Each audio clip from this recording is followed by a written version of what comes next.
নবী সাল্লাল্লাহু আলাইহি ওয়াসাল্লাম নবী হয়েছেন 40 বছর বয়সে। জন্মগ্রহণের আগে বাবাকে হারিয়েছেন, তারপরে 6 বছর বয়সে মাকে হারিয়েছেন, 8 বছর বয়সে দাদাকেও হারিয়েছেন। বাবার নাম ছিল বাবা আব্দুল্লাহ, মায়ের নাম ছিল মা আমিনা, দাদার নাম ছিল দাদা আব্দুল মুত্তালিব। এরপরে তিনি মানুষ হয়েছেন চাচার পরিবারে। চাচার নাম ছিল আবু তালেব। 8 বছর বয়স থেকে নিয়ে বলা যায় 53 বছর পর্যন্ত চাচার গার্ডিয়ানশিপেই ছিলেন। সুবহানাল্লাহ। এই চাচা আবু তালেব নবী সাল্লাল্লাহু আলাইহি ওয়াসাল্লামের জন্য এবং দ্বীন ইসলামের জন্য, কারণ তার ভাতিজার দিন তো তারই দিন, এমন কোনো ত্যাগ নাই যা স্বীকার করেন নাই। চাচা আবু তালেব নবী সাল্লাল্লাহু আলাইহি ওয়াসাল্লামকে যে সাপোর্টটা দিয়েছেন, এই সাপোর্টটা আমরা সবাই মিলেও এখনো দিতে পারি নাই। বিশ্বাস করেন? যে সাপোর্টটা নবী সাল্লাল্লাহু আলাইহি ওয়াসাল্লামকে চাচা আবু তালেব দিয়েছে, এই সাপোর্ট আমরা সবাই মিলেও তাকে দিতে পারি নাই। চাচা আবু তালেব শেষ পর্যন্ত কালিমা পড়েন নাই। সাহাবীরা জিজ্ঞাসা করেছিলেন যে, ইয়া রাসূলুল্লাহ সাল্লাল্লাহু আলাইহি ওয়াসাল্লাম, আপনাকে এত সাপোর্ট দেওয়ার পরে চাচা আবু তালেবের কি কোনোই উপকার হবে না বা হবে না? নবীজি বলেছেন সাল্লাল্লাহু আলাইহি ওয়াসাল্লাম, আমি না থাকলে আমার চাচাকে জাহান্নামের একদম অতল তলে রাখা হবে। আমার কারণে আল্লাহ রাব্বুল আলামিন তাকে জাহান্নামের উঁচু জায়গায় রাখবেন, জাহান্নামের উঁচু জায়গায় রাখবেন, যেখানে আগুন তার পায়ের কোরআনের স্পর্শ করবে, এতেই তার মগজ টকবক করে ফুটতে থাকে। আপনারা কি আমার বাংলা ভাষা বুঝতে পারছেন? এমন কোনো সাপোর্ট নাই চাচা দেন নাই। মক্কার প্রায় 13 বছর যখন দাওয়াতি কাজ করছেন নবী সাল্লাল্লাহু আলাইহি ওয়াসাল্লাম, মানুষ গালি দিচ্ছে, কেউ থুতু নিক্ষেপ করছে, কেউ নামাজরত অবস্থায় মাথার উপরে উটের নাড়িভুড়ি চাপিয়ে দিচ্ছে, কেউ বলছে এই ব্যক্তি জাদুকর, এই ব্যক্তি গণক, এই ব্যক্তি মিথ্যাবাদী, নাউজুবিল্লাহ, এই ব্যক্তি ফারিকুল জামাত বিভক্তকারী, এই ব্যক্তি মাজনুন, পাগল। তাকে আগলে রেখেছেন তার চাচা। মানুষ অর্থনৈতিক বয়কট করছে, চাচা আগলে রেখেছেন। 3 বছর সমাজ থেকে বহিষ্কার করা হয়েছে, গাছের ছাল পাতা খেয়ে থেকেছেন বনু হাশিম, চাচা আগলে রেখেছেন। চাচা ছোটবেলা থেকে তাকে এত মহব্বত করেছেন, তার ছেলেদেরকে নিয়ে যখন খেতে বসতেন, আমাদের নবী সাল্লাল্লাহু আলাইহি ওয়াসাল্লাম একটু লাজুক ছিলেন, তিনি শোরগোল করতেন না, চুপচাপ খেতেন। চাচা আলাদা করে একটা খাবার রেডি করে তাকে আলাদা করে ডেকে খাওয়াতো, কারণ সবার সামনে হয়তো সে বলতে পারছে না, লজ্জা পাচ্ছে, শাই ফিল করছে, বাবা নাই মানুষের সংসারে, হয় না? এটা আপনারা হয়তো সবাই বুঝবেন না, আমরা বুঝি। যারা বাবা বা মা ছাড়া বড় হয়েছে অন্যের সংসারে, তারা এগুলো বুঝতে পারে। নবী সাল্লাল্লাহু আলাইহি ওয়াসাল্লাম এতিমদের প্রতি এত রহমদিল কেন ছিলেন? কারণ তিনি তো এতিম অবস্থায় বড় হয়েছে, তিনি তার কষ্টটা বুঝতেন। আমরা যদি এখানে যদি কেউ এতিম থাকেন, তিনি বুঝবেন এতিমের সাইকোলজি কেমন, তার চাহিদা কেমন, কষ্ট কেমন। আমি তো বারবার বলে আসছি কয়েকদিন থেকেই, আমাদের তো কারো সন্তান মারা যায়নি, আমাদের কারো সন্তানকে তো বোম মেরে বুলেট দিয়ে গুলি করে হত্যা করা হয়নি, আমরা তো সেই লাশ দাফন করি নাই। তাহলে আমরা কিভাবে প্যালেস্টাইনের মাজলুম ভাইদের আর্তনাদ আমাদের কান পর্যন্ত পৌঁছাবে? কিভাবে পৌঁছাবে? পৌঁছালেও কনক পর্যন্ত পৌঁছাবে না। আমার সাথে তো এটা হয় নাই। তো ওই দিকে আমি পরে আসতেছি। চাচা আবু তালেব তাকে এত মহব্বত করেছেন, আমি ভাষায় প্রকাশ করতে পারবো। আর আমরা চাচা আবু তালেব সম্পর্কে অনেক সময় আলোচনা করি, কিন্তু তার চাচির কথা ভুলে যায়। তার চাচির নাম ছিল ফাতিমা। কি নাম ছিল? এই নামে তিনি তার মেয়ের নাম রেখেছেন।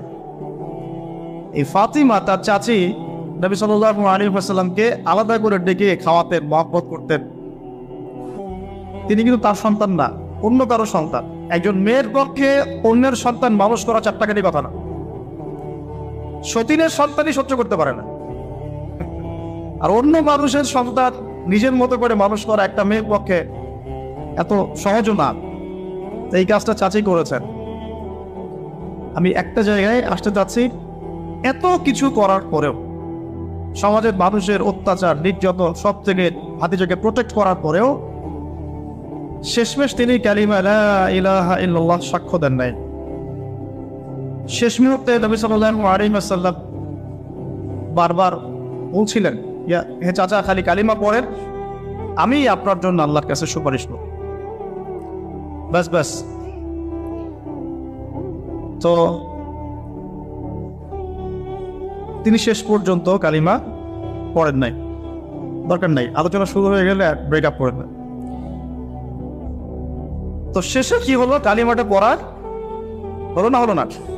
বারবার জিজ্ঞাসা করা হচ্ছে, চাচা আপনি কালিমাটা পড়েন, আমি আপনার জন্য আপনার কাছে সুপারিশ করব। শেষমেশ তিনি বলেছেন যে না, আমি আব্দুল মুত্তালিবের ধর্মের উপরে থাকলাম। সারা জীবন সাপোর্ট দেওয়ার পরে কালিমা পড়ে মুসলিম না হওয়ার ফলশ্রুতিতে আল্লাহর নবীজি বলছেন, আল্লাহ পাক তাকে জাহান্নামের উঁচু স্থানে রাখবেন। আমরা যারা মুসলমান, মুসলিম পরিবারে জন্মগ্রহণ করেছি, আমরা বা আমাদের মধ্যে বেশিরভাগ মানুষ এখনো এই নিয়ামতের শুকরিয়া আদায় করতে পারি নাই যে আল্লাহ পাক আমাদেরকে মুসলমান পরিবারে জন্ম দিয়েছে, কালিমা পড়ার তৌফিক দিয়েছে। আমরা সহজে যা পেয়ে যাই তার মূল্য বুঝি না। আল্লাহ পাক যে আল্লাহ পাক কি আমাকে জিজ্ঞাসা করেছিলেন যে আবু তাআলা তোমাকে মুসলিম বানাবো না অমুসলিম বানাবো? আপনাকে কি আল্লাহ পাক জিজ্ঞাসা করেছেন যে আব্দুর রহমান তোমাকে মুসলিম বানাবে না অমুসলিম বানাবো, তুমি কি চাও? আল্লাহ পাক আমাদেরকে জিজ্ঞাসা করেন নাই। নিজ অনুগ্রহে আল্লাহ পাক আমাদেরকে মুসলিম পরিবারে জন্ম দিয়েছে।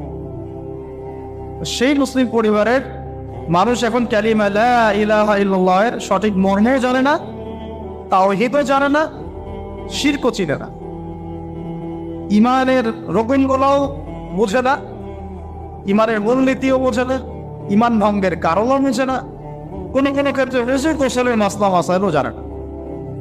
নামাজ পড়ার ফরজ ওয়াজিব সুন্নাত মুস্তাহাব বোঝে না, নামাজ পড়েও না।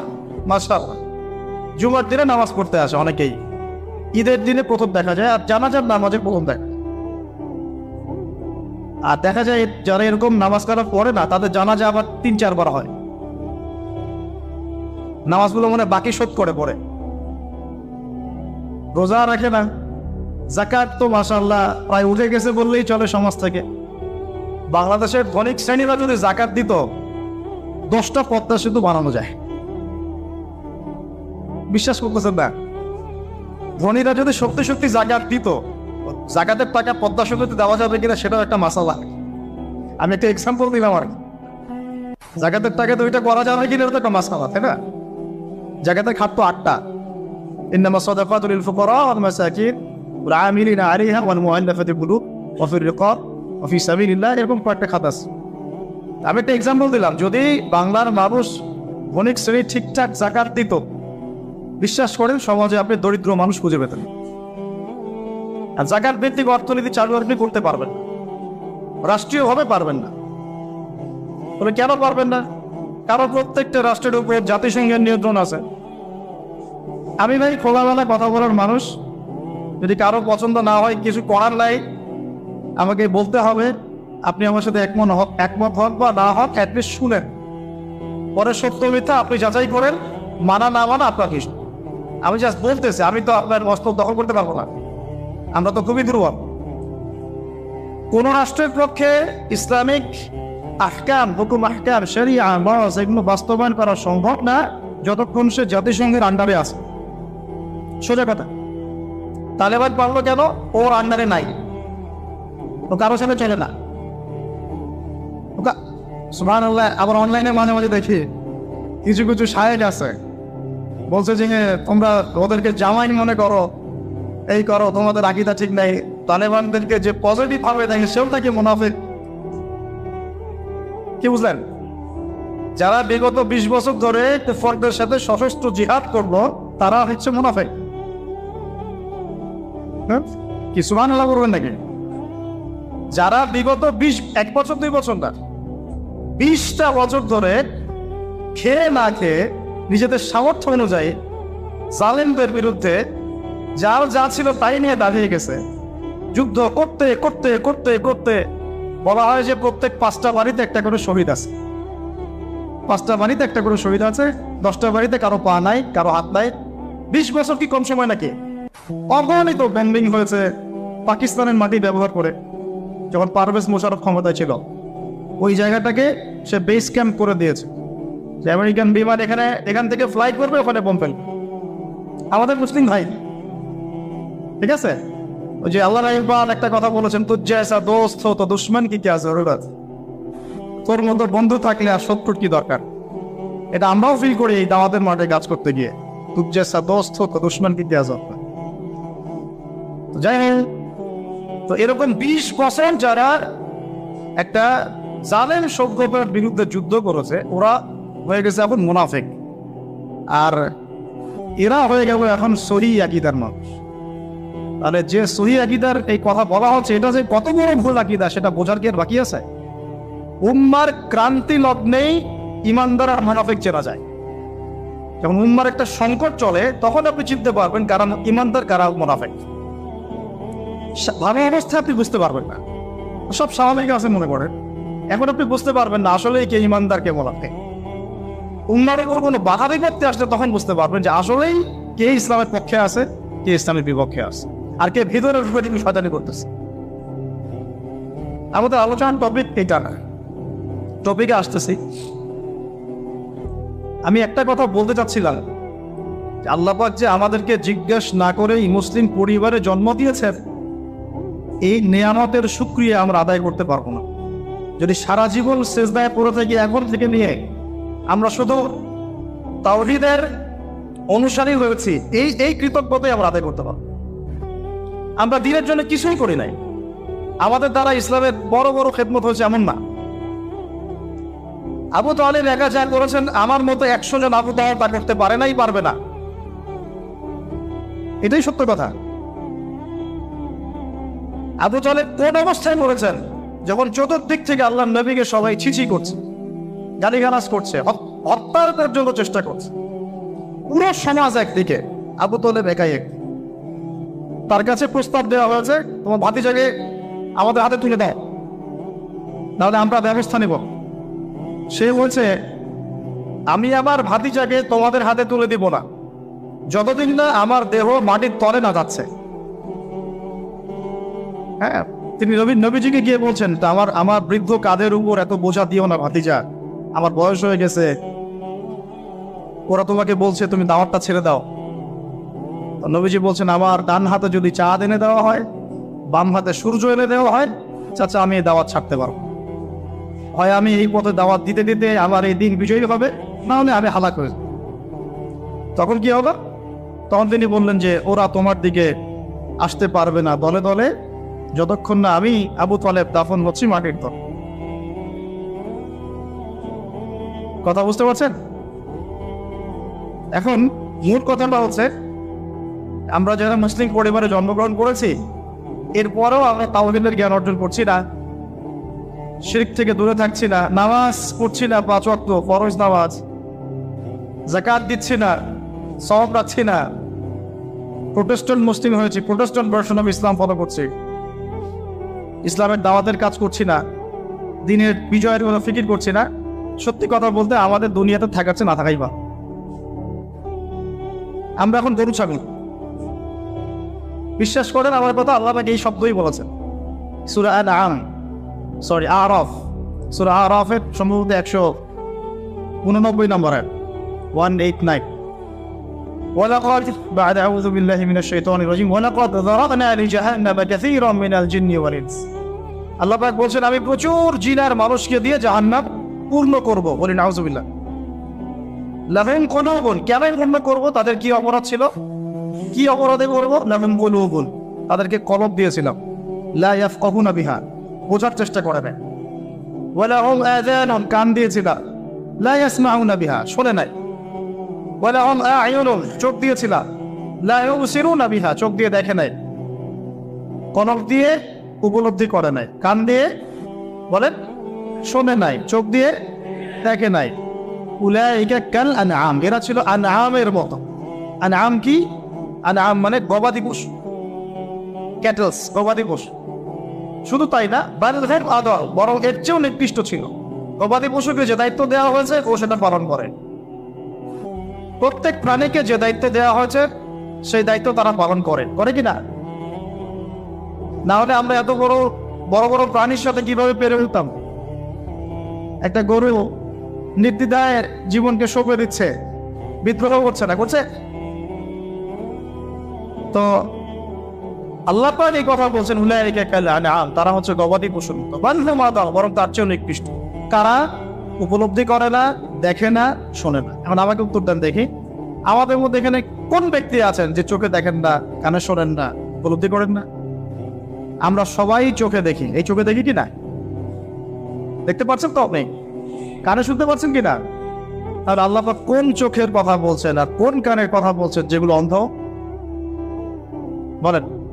নিঃসন্দেহে অন্য একটা চোখ আছে, আরেকটা কান আছে, আরেকটা চোখ আছে, কান আছে, সেটা কোথায়? কলবে। তাহলে আবু জেহেল আল্লাহর নবীকে চিনতে পারছে না, আবু বকর রাদিয়াল্লাহু আনহু চিনতে পারছেন, তাহলে দুজনের তো বাইরের চোখ একই। কোন চোখ তাহলে অন্ধ আবু জেহেলের, যে কারণে আবু জেহেল আল্লাহর নবীকে চিনতে পারেন? বলেন। এখন বলেন, মুসলমান পরিবারে জন্ম নেওয়ার পরে আমরা যারা নামাজ পড়ি না, যাকাত দেই না, রোজা রাখি না, সামর্থ্য হচ্ছে হজ করি না, জুমার দিনে আসি, ঈদের দিনে আসি, হ্যাঁ, সৎ কাজে আদেশ করি না, অসৎ কাজে নিষেধ করি না, কুরআন তেলাওয়াত করা শিখি না, রাসূলের সুন্নাহ মাফিক জীবন গড়ি না, আর অর্থনীতি রাজনীতিতে গেলাম না, ওটা গেলামই না, বা ওটা তো অনেক বড় স্কেল। তাহলে আমাদের কি চোখ আসলেই আছে, কান আসলেই আছে, কলব কি আসলে চিন্তা, না সত্যিকার অর্থে আমরা গবাদি পশু হয়ে গেছি? আত্মপর্যালোচনা করতে হয়। তো আত্মপর্যালোচনা, মুরাকাবা মানে হচ্ছে আত্মপর্যালোচনা, নিজেদেরকে নিয়ে ভাবতে হবে। তো এখন আপনি আমাদের উত্তর দেন, যে মুসলমান নামাজ পড়ে না, রোজা রাখে না, দাওয়াতের কোনো মেহনত নাই, দিন প্রতিষ্ঠার সংগ্রাম নাই, কোরআনও তেলাওয়াত করতে জানে না, আল্লাহর পথে সদকা করে না, তাওহীদের জ্ঞান নাই, শিরকের জ্ঞান নাই, সুন্নতের জ্ঞান নাই, বেদাতের জ্ঞান নাই, ঈমান ভঙ্গের কারণ জানে না, ওযু করান মাসালাও জানে না, এই মুসলমান সারা বিশ্বে মার খাবে না তো কারা খাবে? আমাকে বলে উত্তর দেন।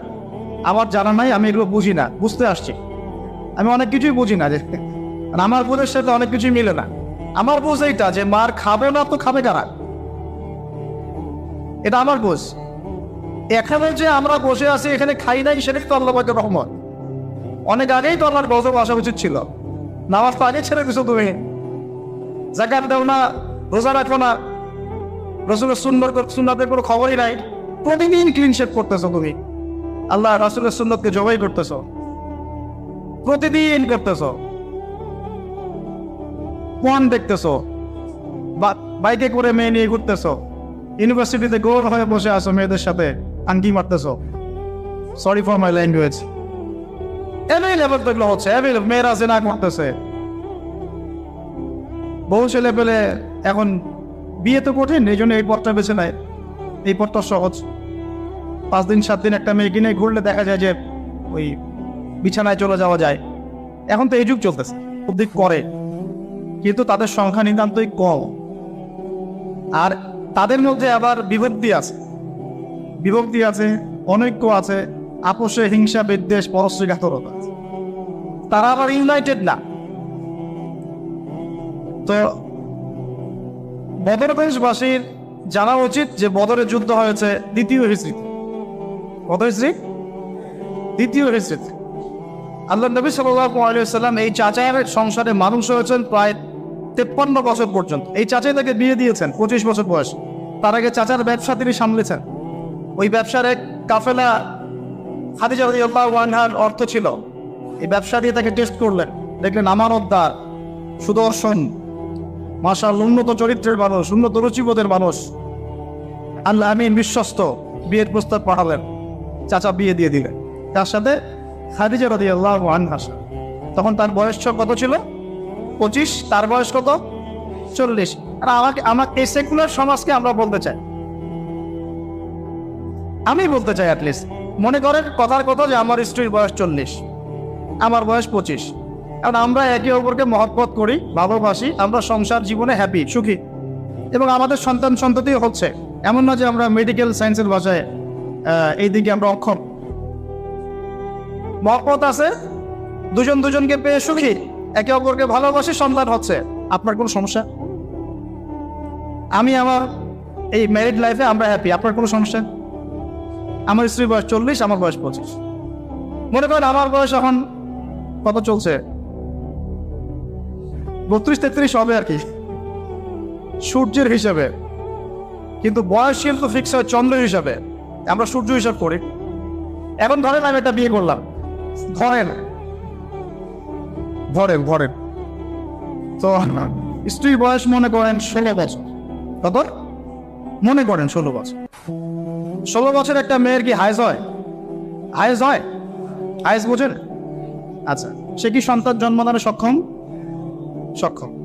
সে কি ম্যাচিউর, ফিজিক্যালি স্ট্রং? এখন ওর বয়স 16, আমার বয়স 32, ডাবল। 16 দুগুণ 32 না? তাই তো, অঙ্ক ভুলে গেছি ভাই। আচ্ছা, এখন ও আমার সাথে হ্যাপি, আমি তার সাথে হ্যাপি, সন্তান জন্ম হচ্ছে, দুজন সুখে আছি, মহব্বতের সাথে আছি, সুস্থ আছি, কোনো সমস্যা নাই। তো এই হলো অবস্থা, সার্কাস। এখন এই 16 বছরের মেয়ে, আপনার মেয়ে, আপনি বিয়ে দিতে পারবেন না। বলবেন যে আপনি রাষ্ট্র আইনের বিরুদ্ধে কথা বলছেন। না, আমি বিরুদ্ধে কথা বলছি, আমি বুঝাচ্ছি যে এটা কতটা অসার একটা আইন। 16 বছরের একটা মেয়ে যদি জেনা করে, আপনি উৎসাহিত করছেন। 16-17 বছরের মেয়েরা জেনা করে না? স্কুলে, কলেজে, বিশ্ববিদ্যালয়ে, এইখানে ওইখানে, এর বিরুদ্ধে আপনার ব্যবস্থা কি, অ্যাকশন কি?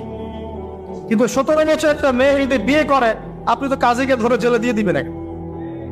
এখন বলেন এটা কি আমি মানতে বাধ্য? এখন জোর করে চাপাই দিলেন, লেখে দিলেন, মানতে বাধ্য হয়ে গেলাম। তা আসলে কি কুরআন সুন্নাহ সমর্থিত হবো? এখন জবাব দিবেন আল্লাহর কাছে আপনি, জনগণ কিছুই বলতে পারবে না। আমরা শুধু জ্ঞানতাত্ত্বিক একটা ডিবেট করলাম এবং আপনাকে দেখালাম যেটা অসার। তারপরে যেটা হয়েছে হক, অ্যাটলিস্ট বিয়েটা সহজ করলে ভালো হবে। বিয়েটা কঠিন হয়ে গেছে, এই জন্য এটা জেনার রাস্তা বেছে নেয়। তো আমরা জেনাকে উস্কে দিচ্ছি। আরে ভাই, 16-17 বছর তো দূরের কথা, এখন 13-14 বছরের মেয়েরাই দেখবেন ঠিক নাই। আপনি মনে করেন এখনকার স্কুল কলেজের মেয়েগুলো খুব বুদ্ধিমতা, যখন 15 বছর আগে যে যুগটা ছিল, 20 বছর আগে, আর এখন তো আরো অনেক আপডেটেড। এখন ওরা ওইসবে বিশ্বাসী না। গল্প করো যে কার কয়টা কোন ভাই হাসেন না, কোন ক্ষেত্রে মাদ্রাসা এর থেকে মুক্ত হয় নাই। আমাদের দিকেও তো বলতে হবে, ইনসাফ করতে হবে। তো বহু মাদ্রাসাতেও জেনা ঘটনা ঘটছে এখন, কারণ এটা পর্নোগ্রাফির যুগ। কিসের যুগ? একজন টিচার যদি কোরআনে হাফেজ হয়, আলেম হয়, এবং একই সাথে যদি ফোনে এডিক্টেড হয়, সেই ব্যক্তির দ্বারা ধর্ষণ হতে পারে, যদিও সে হাফেজ, যদিও সে আলেম, যদিও সে দায়ী, whoever he is। এরকম ঘটনা ঘটছে। কোন ক্ষেত্রে ছেলের সাথে জেনা পর্যন্ত হচ্ছে। হয় নাই ভাই? আমি কি বাড়ায় কথা বললাম? যেই করুক এটা পাপ। শাস্তিও আবার কি? ধর্ষণের শাস্তি কি? ইসলামের শাস্তি কি? মৃত্যুদণ্ড। কয়টা কার্যকর করতে পারবেন আপনি? তো সব থেকে সমস্যা, আমি যে পয়েন্টে আছে এখানে চলে আসেন, এখানে সাউন্ড বন্ধ করেন। সেটা হলো, তার বয়স তখন 40, আমাদের নবীজির বয়স 25, ম্যারিড জীবনে হ্যাপি, 6টা সন্তান হয়েছে। কয়টা? আর নবী সাল্লাল্লাহু আলাইহি ওয়াসাল্লাম খাদিজা রাদিয়াল্লাহু আনহার কাছ থেকে যে মমতা, যে ভালোবাসা, যে সাপোর্ট পেয়েছে, এটা বিরল। এই যুগে এমন মেয়ে পাওয়া হয়তো বা শুন, কারণ এই যুগে তো আমরাও সাহাবীদের মতো না। আমরা যদি সাহাবীদের মতো না হতে পারি, আমরা মহিলা সাহাবীদের মতো স্ত্রী আশা করি কিভাবে? তো চলে গেছে লাইন? কারেন্ট চলে গেছে নাকি ভাই? এখন দিতে পারেন, এখন দিতে পারেন। আসছে বস। তো বিয়ে হলো মাশাআল্লাহ। এখন নবী সাল্লাল্লাহু আলাইহি ওয়াসাল্লামের কাছে সমাজের জাহিলিয়াত ভালো লাগে না। বোঝার চেষ্টা করি কি জাহিলিয়াত ভালো লাগে না। তিনি দেখেন যে মক্কার মানুষ মূর্তি পূজা করে, তিনি দেখেন মক্কার মানুষ সুদ খায়, মক্কার মানুষ জিনা করছে, মাদক খাচ্ছে, হানাহানি মারামারি কাটাকাটিতে আছে, তার এগুলো ভালো লাগে না। তিনি এখান থেকে সরে যান, দূরে দূরে থাকেন, দূরে দূরে থাকেন। হেরা পাহাড় আছে, হেরা গুহা, ওই পর্বতের গুহায় তিনি একা একা নির্জনতা অবলম্বন। কারণ যখন আপনি একটা ভালো রাস্তায় থাকবেন, সমাজের অন্যান্য খারাপ বিষয়গুলো আপনার পছন্দ হবে, নিজে থেকে ভালো লাগবে না। এই যে আমি যতটুকু ইমানদার, পাশে কনসার্টের গান কানে আসলে আপনার খারাপ লাগে না? লাগে তো? আপনি বুঝতে পারেন না? চোখের মধ্যে খারাপ কিছু পড়ে গেলে আপনার খারাপ লাগে, মনে হয় যেখান থেকে চলে যেতে পারলেই বাঁচি। আপনি বাসে যাচ্ছেন, দেখলেন যে ড্রাইভার গান ছেড়ে দিল, দিদি তেরা দেবার দিওয়ানা, আর পাশে কেন জানি এইসব গানই বাজে। আমরাই নাকি ভাষার জন্য আবার যুদ্ধ করেছি, লজ্জা আমাদের। আমরাই নাকি ভাষার জন্য রক্ত দিয়েছি, কিন্তু আমাদের সব কেন জানি হিন্দি সংস্কৃতি। হ্যাঁ, কত কোনো ভণ্ডামি আমাদের মধ্যে আছে দেখেন। ভাষার জন্য আমরা লড়াই করেছি, জীবন দিয়েছি, গর্বের, অবশ্যই আমাদের জন্য গর্বের। কিন্তু আমাদের ঘরে ঘরে এখন হিন্দি কেন? ঘরে ঘরে হিন্দি কেন? তাহলে আমরা কি এটা কি দিবস পালন করার বিষয়, না আদর্শ লালন করার বিষয়? কোর্ট কাছারি অফিস আদালত সবকিছুর ভাষা হচ্ছে ইংরেজি, ওখানে বাংলা চলে না কেন? আমরা কি ইংরেজির জন্য যুদ্ধ করেছি? এই উপমহাদেশ 200 বছর শাসন করেছে ব্রিটিশরা, ওরা চলে গেছে, 200 বছর পিটিয়েছিল খুব আমাদেরকে। তারপর আমাদের বাপ দাদারা যুদ্ধ করে ওদেরকে এখান থেকে তাড়িয়ে দিয়েছে। কিন্তু ওরা চলে গেলেও ওদের কোনো সুন্নত নিয়ে যায় নাই, ওদের সব সুন্নত দিয়ে গেছে। কোর্ট কাছারির সুন্নত দিয়ে গেছে, অর্থনৈতিক ব্যাংকিং সুন্নত দিয়ে গেছে, রাজনৈতিক সুন্নত দিয়ে গেছে, এমনকি পোশাক আশাকের সুন্নতও দিয়ে গেছে, এমনকি বাথরুমের টয়লেট ওইটাও দিয়ে গেছে। সবখানে এখন হাই কমোড, ব্রিটিশ ইংলিশ। ওরা কি আসলেই চলে গেছে? আর আমরা কি আসলেই স্বাধীন? কে বলবে এগুলো আর কে ভাববে? আর মানুষ সেগুলো কবেই পজিটিভলি নেওয়ার চেষ্টা করবে আল্লাহ ভালো জানেন। বাট আমরা বলে যাচ্ছি ইনশাল্লাহ একদিন না একদিন ইসলাম হবে। এটা আল্লাহ পাক যেন সহজ করেন এবং কবুল করেন। এখন কথা হচ্ছে যে তিনি দেখেন আরবের লোকজন সুদ খায়, মদ খায়, জেনা করে ইত্যাদিতে, তিনি একা একা থাকা শুরু করলেন। একা থাকতে থাকতে ওই সময় তিনি যেভাবে ইবাদত করতে পারতেন সেভাবে ইবাদত করেছেন। আগেও ইবাদতের কিছু সিস্টেম ছিল, কারণ আরবের মানুষরা দাবি করতো তারা হচ্ছে মিল্লাতে ইব্রাহিমের উপর আছে, বিকৃত, কিন্তু ওরা মনে করতো আমরা ইব্রাহিমের ধর্মের উপরেই আছি। এখন 40 বছর বয়সে নবী সাল্লাল্লাহু আলাইহি ওয়াসাল্লামের কাছে প্রথম ওহীটা চলে আসে। প্রথম ওহী কি ছিল ভাই? কোন সূরা?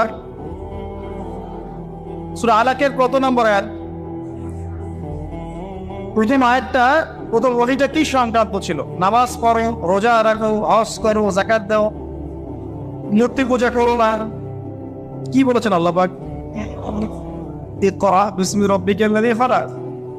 হে নবী, কথাটা বুঝুন। হে নবী মুহাম্মদ সাল্লাল্লাহু আলাইহি ওয়াসাল্লাম, আপনি যেগুলো দেখে ব্যথিত, যে সমাজটার এই যে জাহেলিয়াত আপনি দূর করতে চান, যাদেরকে নিয়ে আপনি চিন্তাগ্রস্ত, আপনার কাছে ভালো লাগে না এই জাহেলিয়াতগুলো, এগুলোকে দূর করতে হলে আগে পড়াশোনা করতে হবে, জ্ঞান লাগবে। আগে কি লাগবে? ওই জায়গায় মুসলমানরা পিছিয়ে পড়ার কারণে আজকে এই অবস্থা হচ্ছে। দুজনের বুঝে আসছে, দুজন ঠিক বলছে। ওই ইকরা বিসমি রাব্বিকাল্লাযী খালাক, এই পড়াশোনা থেকে আমরা পিছিয়ে পড়েছি বলেই আমাদের আজকে অবস্থা হচ্ছে। বলছেন যেমন বলবেন যে আমরা তো পড়াশোনা করছি, সাক্ষরতার হার তো আমাদের 67, 77 এরকম আর কি। তো সত্যিই কি করছি? কি পড়ছি? ইকরা বিসমি রাব্বিকাল্লাযী খালাক অর্থ হচ্ছে আপনার রবের নামে, যিনি আপনাকে, যে জ্ঞান আপনাকে আপনার স্রষ্টার দিকে নিয়ে যাবে সেটাই তো জ্ঞান। এখনকার আমাদের জ্ঞানগুলো কি সত্যি আমাদেরকে আল্লাহর দিকে নিয়ে যাচ্ছে? নাকি আল্লাহ থেকে দূরে সরাচ্ছে? তাহলে বোঝেন। এখন আপনি যদি বলেন যে তাহলে কি আপনি শুধু মাদ্রাসা শিক্ষাকেই সমর্থন করছেন, জেনারেল শিক্ষা সমর্থন করছেন না? আমি বলবো না, আমি নিজেও জেনারেল শিক্ষিত একজন মানুষ। আমরা অনার্স মাস্টার্স করেছি এবং আমরা কখনো সেকেন্ড হইনি আলহামদুলিল্লাহ, কয়েকবার ছাড়া। তো আমরাও জানি ব্যাপারগুলো কি। আমরা জেনারেল শিক্ষার উপকারী শিক্ষাগুলোকে সমর্থন করি, কিন্তু কোরআন এবং সুন্নাহ ইসলামের মূল শিক্ষাটাকে বাদ দিয়ে এই জেনারেল শিক্ষা আমার কোনো উপকার করবে না। আবার একই সাথে কোরআন এবং হাদিস এই দুটাতে দক্ষ হয়েও যদি আমরা বর্তমান বিশ্বের উপকারী জ্ঞানগুলো অর্জন করতে ব্যর্থ হই, তখন কোরআন সুন্নাহকে হাতে নিয়েও এই বিশ্বকে চ্যালেঞ্জ করতে পারব। তাহলে দরকার কি? সমন্বয়। এই সমন্বয় হওয়া উচিত ছিল আজকে থেকে 50 বছর আগে। এখন আমাদের এগুলো নিয়ে কথা বলতে হচ্ছে, এটাই দুঃখজনক। যেখানে শিক্ষা প্রতিষ্ঠান আছে, রাষ্ট্রীয় নিয়ন্ত্রণাধীন প্রতিষ্ঠানে হয়তো আপনি ইন্টারফেয়ার করতে পারবেন না, কিন্তু ব্যক্তিগত উদ্যোগে যত শিক্ষা প্রতিষ্ঠান আছে এগুলোতে ইসলামিক শিক্ষা এবং জেনারেল শিক্ষা দুটাকে সমন্বয় করার চেষ্টা করে। আল্লাহ পাক তৌফিক দান। দেখবেন আগামী 10 বছরের মধ্যে একটা আলোকিত প্রজন্ম গড়ে উঠবে ইনশাআল্লাহ। আমার ছেলে বাংলা, ইংরেজি, অঙ্ক সব শিখবে, এদিকে হাফেজে কোরআন হবে, আরবি ভাষা শিখবে, আরবি ব্যাকরণ শিখবে, হাদিসের ইবারত করার যোগ্যতা অর্জন করবে, মোতালা করবে। মাশাআল্লাহ, একদিন দেখা যাবে সে কোরআন সুন্নাহর জ্ঞানেও দক্ষ হয়েছে, এদিকে সে ডক্টর হয়েছে, সে ইঞ্জিনিয়ার হয়েছে, পাইলট হয়েছে, সেনাবাহিনীর মেজর কর্নেল হয়েছে। সম্ভব না? অনেক ডক্টর দেখবেন যে 50 বছর বয়স হওয়ার পরে ইসলামের দিকে এসে চর্চা করা শুরু করে, তারপরে দিনের দিকে হেদায়েতের দিনের উপকারে কাজ করছে। অনেক ইঞ্জিনিয়ার সাহেব এই কাজ করছেন, অনেক আর্মি অফিসার, র্যাবে, পুলিশের, বিজিবি, তারা দেখবেন যখন রিটায়ার্ড করে বা যখন সিনিয়র হয় তখন গিয়ে চর্চা করা শুরু করে, এবং তখন তারা আবার দিনের জন্য অনেক কিছু করতেও চায়, করে, অনেকে করে না। তারা কি আনুষ্ঠান নাকি? তারা তো আমাদেরই ভাই, আমাদের ভাই না। শোনেন, যদি বাংলাদেশ রাষ্ট্রীয়ভাবে কখনো জিহাদে যায় কুফফারদের বিরুদ্ধে, তাহলে আমরা যাবো না তারা যাবে? যাবে তো তারাই। যে আপনি যাবেন না, যাবে তো তারাই। আপনার আবার কি প্রশিক্ষণ আছে? যদি বাংলাদেশে কোনো মনে করেন যে 100% ইসলামী জ্ঞানে পরিপূর্ণ কোনো নেতা আসছে, আমির, রাষ্ট্রীয় আমির, এখন সে চিন্তা করলো যে আমি এই ইহুদিদের বিরুদ্ধে সৈন্য পাঠাবো, ভাবতে পারে কি পারে না? 73 সালে 6টা মুসলিমদের সৈন্য পাঠিয়েছিল, মিশর ছিল, জানেন না আপনারা এগুলা ইতিহাস, 6 দিনের যুদ্ধ। তো যাই হোক, তো ধরেন বাংলাদেশ এমন একজন নেতার আন্ডারে আছে, যেই নেতা বললো ঠিক আছে আমিও পাঠাবো, আমার এখান থেকেও 2000 সৈন্য যাবে। তখন কিন্তু ওই 2000-এর মধ্যে আপনি থাকবেন, থাকবে ওই আর্মি অফিসারই, ওই বিজিবি, ওই র্যাব, ওই পুলিশ, ওই ভাইরে। তারা আমাদের ভাই না? তাদেরকে মেসেজটা পৌঁছাতে হবে যে আপনারা পরিপূর্ণ ইসলামের সামনে আত্মসমর্পণ করেন। ইনশাআল্লাহ আল্লাহ পাক দুনিয়াতে সুখী করবেন, পরকালেও সুখী করছেন। আমরা দোয়া করবো, দোয়া। আপনারা কখনো একটা রাষ্ট্রের মধ্যে জাতিগত বিভাজনে যাবেন না। জাতিগত বিভাজনটা খুব খারাপ, এতে করে রাষ্ট্রের অভ্যন্তরীণ যে স্থিতিশীলতা নষ্ট হয়ে যায়। আমরা আলহামদুলিল্লাহ ইসলামকে তো ভালোবাসি, মহব্বত করি, পারি না পারি আমাদের মেন তো ব্যথিত হয় না? এটা আল্লাহ পাক দেখছেন, ইনশাআল্লাহ আল্লাহ পাক এই অনুযায়ী আমাদেরকে প্রতিদান দিবেন। তবে চেষ্টা আরো বাড়াতে হবে। এই চেষ্টা বাড়ানোর কথা বলতে এখানে আসছে, আল্লাহ নবীর মন খারাপ, তখন ওহী এসেছে।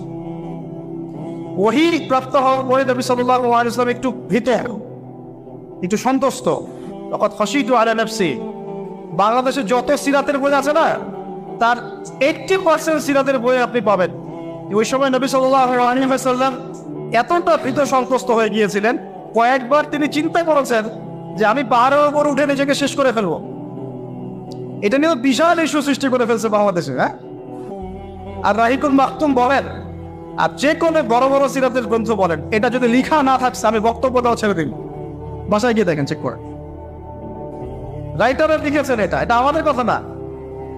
কয়েকবার তিনি পাহাড়ের ওপর উঠে চিন্তা করেছেন যে আমি যা দেখলাম, ফেরেশতা এসেছে আমাকে জড়িয়ে ধরেছে, আমাকে বলছে পড়ুন, আসলে ব্যাপারটা কি, আমি কি মানে সঠিক আছি তা ভুল হচ্ছে। মানসিক একটা পেরেশানির মধ্যে তিনি ছিলেন। তখন কয়েকবার নিজেকে শেষ করে ফেলার চেষ্টা করছে। যখনই তিনি উঠেছেন তখনই জিবরাইল আলাইহিস সালাম সামনে এসেছে। ইয়া মুহাম্মদ, আপনি পাবেন নর, আনতা রাসূলুল্লাহ ওয়া আনা জিবরিল। হে মুহাম্মদ, আপনি পাবেন নর, আপনি হচ্ছেন আল্লাহর মনোনীত রাসূল আর আমি জিবরাইল। আপনি বিচলিত হবেন না। আরো একদিন আবার জিবরাইল আলাইহিস সালাম হাজির। এবার হতেই হতে তিনি আশ্বস্ত হলেন যে হ্যাঁ, আসলে যা হচ্ছে সব সঠিক। এটা কি একটা বড় ঘটনা না? এরপরে তিনি বাসায় আছেন, বেশ কয়েকদিন ওহী আসা বন্ধ আছে। আল্লাহ পাক প্রস্তুত করছেন তাকে, কারণ ব্যাক টু ব্যাক ওহী আসতে থাকলে এটা একটা ওয়েট আছে, নেয়ার মতো ক্ষমতাকে তৈরি হতে হয়। দ্বিতীয় ওহীটা আসছে, এটা আমি একটু আলোচনায় টাচ করে সামনে যাব। তিনি কম্বল দিয়ে ঘুমিয়ে আছেন, আল্লাহ পাক ওহী পাঠালেন।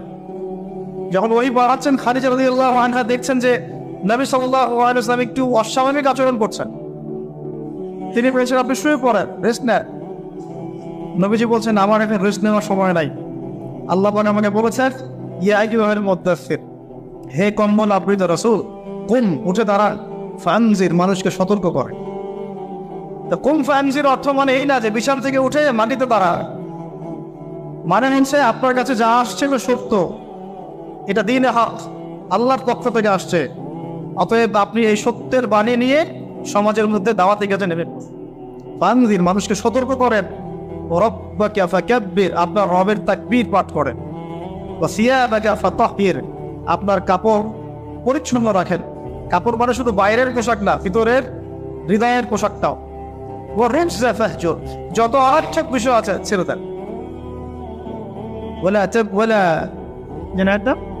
ওয়ালা তামনু তাস্তাকসির ওয়া লিরাব্বিকা ফাসবির, কিছু পাওয়ার আশায় আপনি কাউকে সদকা করেন না, কারো কাছে কিছু পাওয়ার আশায় আপনি সদকা করেন না, বরং আপনার রবের জন্য আপনি সবর করেন। কত গভীর কথা!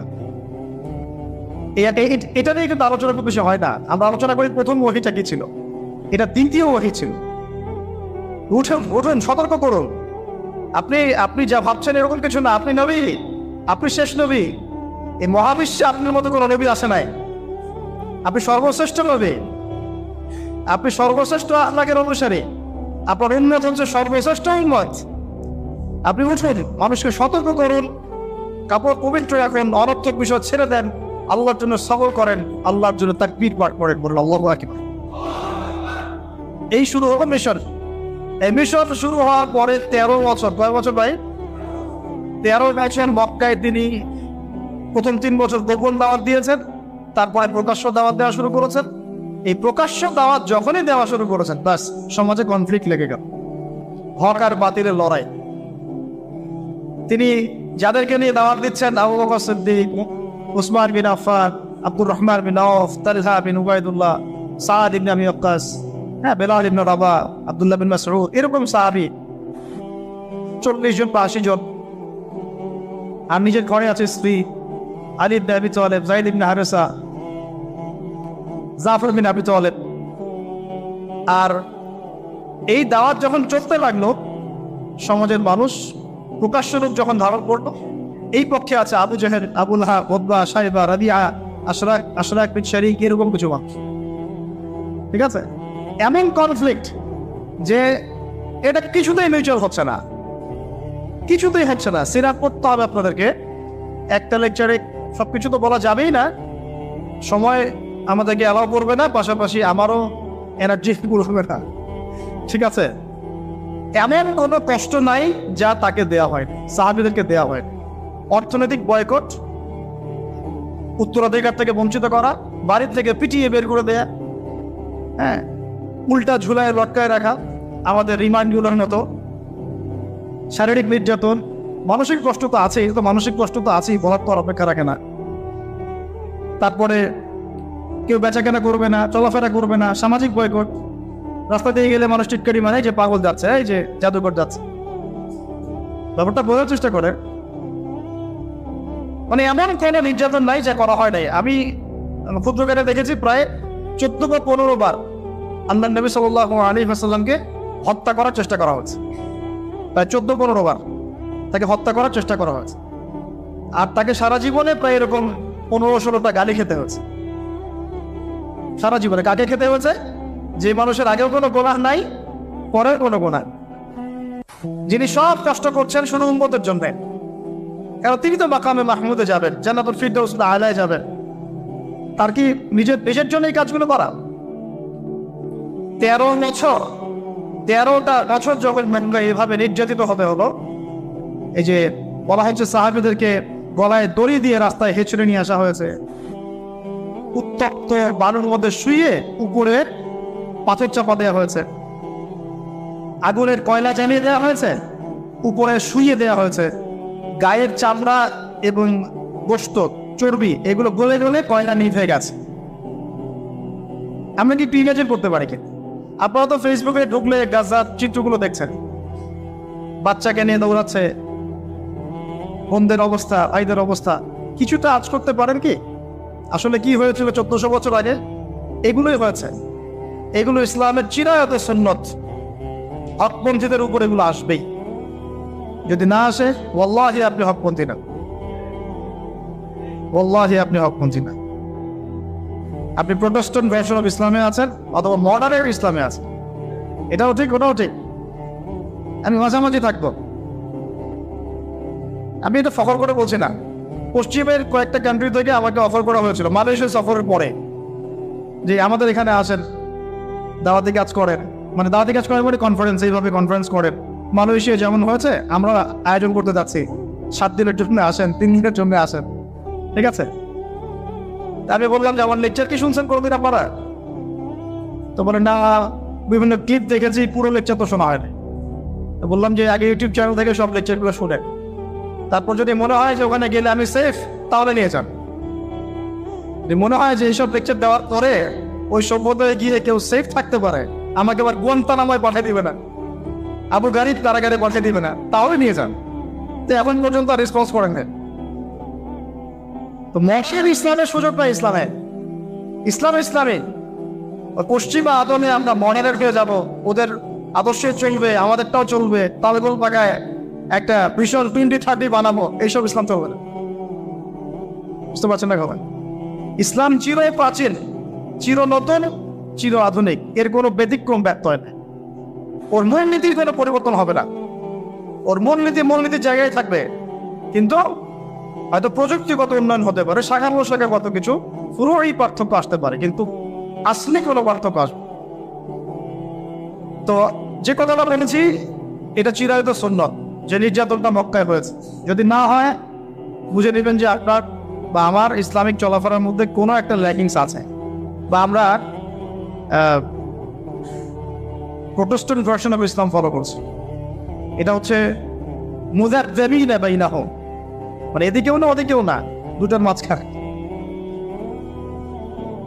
আল্লাহ রাসূল সাল্লাল্লাহু আলাইহি ওয়াসাল্লাম বলেছেন, একটা হাদিস বলি তাহলে আপনি বুঝে নেবেন যে আমরা আসলে কোন জায়গায় আছি। এরপরে আমি সামনে যাচ্ছি, তারপরে বদরগঞ্জে আসবো ইনশাআল্লাহ। বদরগঞ্জ থেকে আমরা ফিলিস্তিনে গিয়ে শেষ করবো, ঠিক আছে? একটু মনোযোগ ধরে রাখেন। কি বললাম? হাদিসটা কি? সহিহ মুসলিমের হাদিস। রাসূলুল্লাহ সাল্লাল্লাহু আলাইহি ওয়াসাল্লাম বলছেন, ক্বালা নবী সাল্লাল্লাহু আলাইহি ওয়াসাল্লাম, মান রাআ মিনকুম মুনকারা, তোমাদের মধ্যে যে কেউ যদি কোনো অন্যায় গর্হিত কাজ দেখে, ফালইউগাইয়ির বিয়াদিহি, সে যেন তার হাত দিয়ে এটাকে প্রতিহত করে। বলেন এই লেভেলে আমরা কয়জন আছি? 0.00001%। মান রাআ মিনকুম মুনকারান ফালইউগাইয়ির, সে যেন পরিবর্তন করে।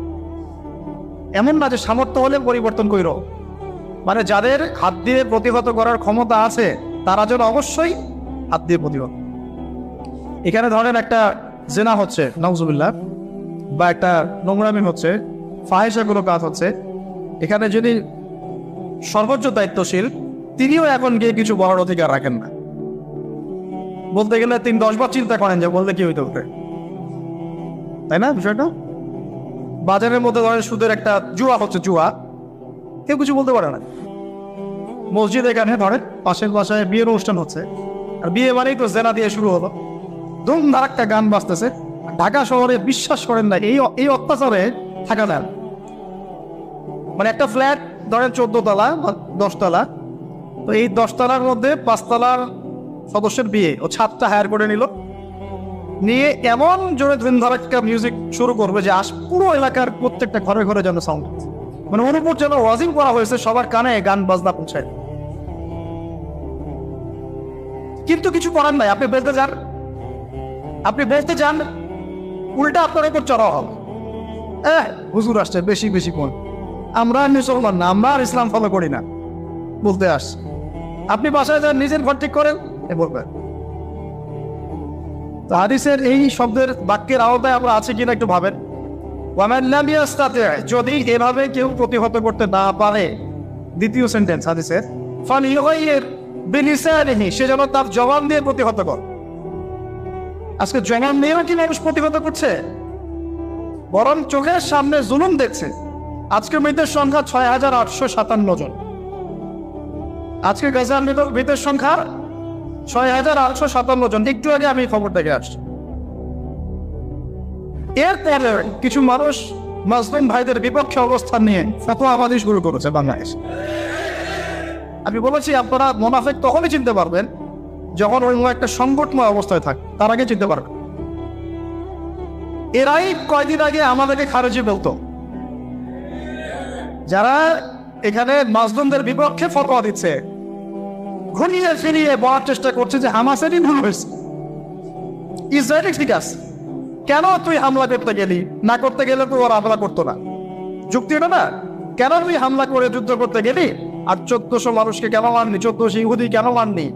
এই জন্যই তো ওরা আসলো হামলা করতে। এখন যে তোদের 6,000 মরে গেল, বলছে প্রতিবার যখন এভাবে মুসলিমরা আক্রমণ করেছে ততবারই ল্যান্ড নাকি হারিয়েছে।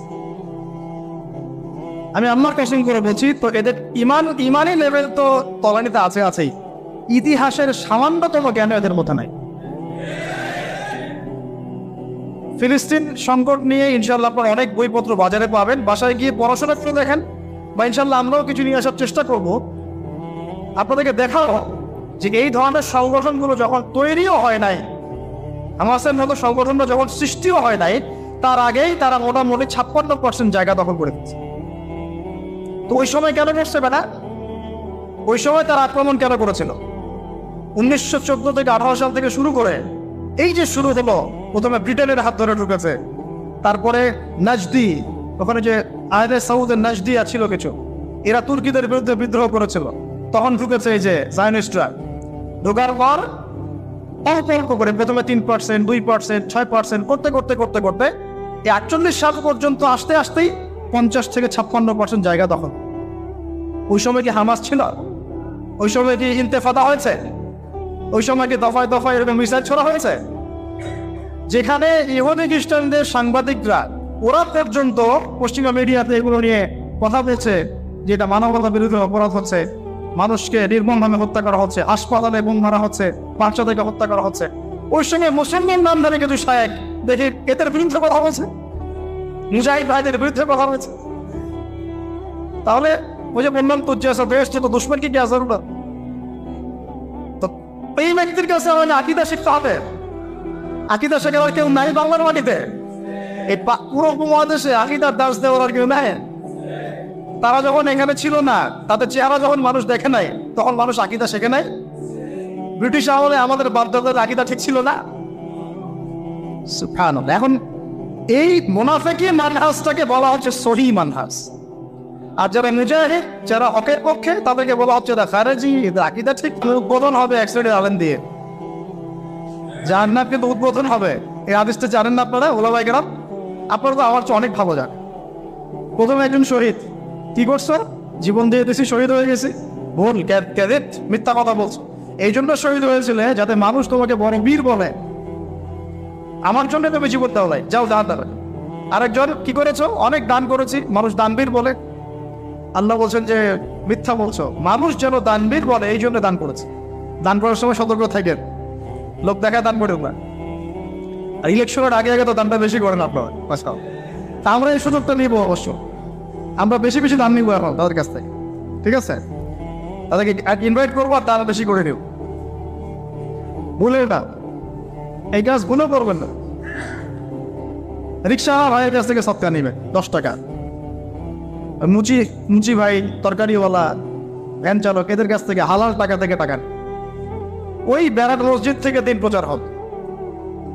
আর হারাম টাকার এসি মসজিদ থেকে দিনের কোনো প্রচার হবে না। বাংলাদেশে এসি মসজিদের অভাব নাকি? আমার কথা রাগ করতেছেন নাকি? বাংলাদেশে এমন অনেক মসজিদ আছে কোটি কোটি টাকার প্রজেক্ট, ঠিক শেষ জামানার হাদিসের মতো। নবীজি বলেছেন শেষ জামানায় কিছু মসজিদ হবে চাকচিক্যময়, একদম গর্জিয়াস, হেদায়েত উঠে যাবে। পরের লাইন হচ্ছে হেদায়েত উঠে যাবে। ওটা নাই, নামাজ শেষ, মসজিদ বন্ধ। মসজিদে খাদেমদের মাঝে মাঝে অস্থিরতা দেখলে মনে হয় যে বাসায় গিয়ে সুন্নতটা পড়ে, এখানে পড়ার দরকার নেই, বিরক্ত হচ্ছে মনে হয়। নামাজ শেষ হওয়ার পর তাড়াতাড়ি এসি বন্ধ করতেছে, লাইট অফ করতেছে, ফ্যান অফ করতেছে, তাই তাড়াতাড়ি জানে বিল উঠতেছে। আল্লাহ আমাদেরকে বোঝার তৌফিক দান করেন। তো উম্মার ক্রান্তি লগ্নেই আপনি এগুলো চিনতে পারবেন, তাছাড়া পারবেন না। আল্লাহ নবী বলছেন যদি তোমরা হাত দিয়ে প্রতিহত করতে না পারো, যেটা সামর্থ্য আপনার নাই, মুখ দিয়ে যেন প্রতিবাদ করে। এখন এই জায়গায় আমাদের ইমান থেকে আছে না নাই?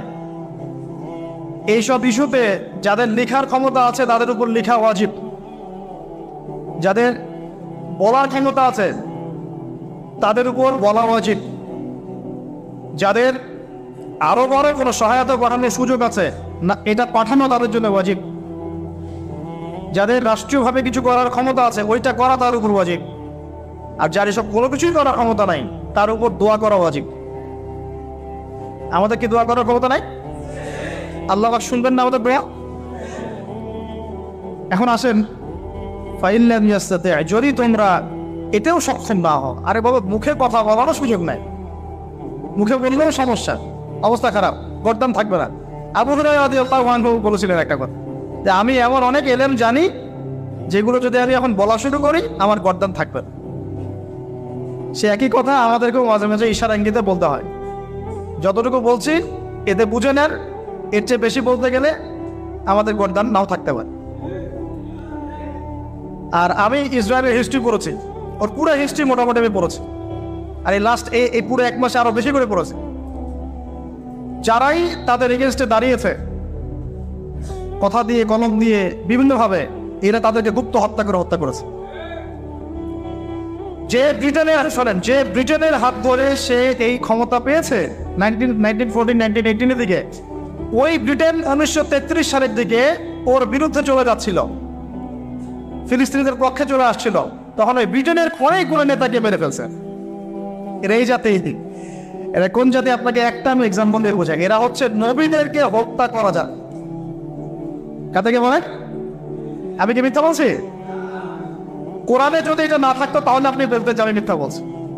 এটা আমি বলি নাই, আল্লাহ পাক বলেছেন পবিত্র কোরআনে, তোমরা নবীদেরকে হত্যা করেছো। সুবহানাল্লাহ। আর এরা আমাদের নবী মুহাম্মদ সাল্লাল্লাহু আলাইহি ওয়াসাল্লামকেও 2 বার হত্যা করার চেষ্টা করেছে। একবার বনু নাজির যুদ্ধের আগে, আর একবার খায়বার যুদ্ধের সময়। ওটা শেষ করবো আমি ওইদিকে এসে। তো ভাই, আমরা যারা মুখ দিয়ে বলতে পারবো না তাদের ফাইল্লাম ইয়াস্তাতি ফাবি কলবিহি, তাহলে যেন অন্তর থেকে ঘৃণা করে। এখন আপনি বলেন এই হাদিসের আওতায় আমাদের ইমান টিকে আছে না নাই? অ্যাটলিস্ট মন থেকেও কি ঘৃণা করে? সাধারণ মানুষ মন থেকে অন্তত ঘৃণা করে। আর যদি ওয়াযালিকা আদআফুম মিনাল ঈমান, মানে এটা হচ্ছে ইমানের সবচেয়ে নিচু লেভেল, তার মানে যার মন থেকেও ঘৃণা আসছে না, ইমানের সাথে কোনো সম্পর্ক নাই। ব্যাস, সোজা কথা। তো এখন আমাকে বলেন, যারা চোখের সামনে এই জুলুম, নির্যাতন, অন্যায় বছরের পর বছর দেখে আসতেছে, তার উপরে মুসলিমদের পক্ষ না নিয়ে জালেমদের পক্ষে ফতোয়াবাজি করতেছে, ইমানের কোন লেভেলে তারা আছে?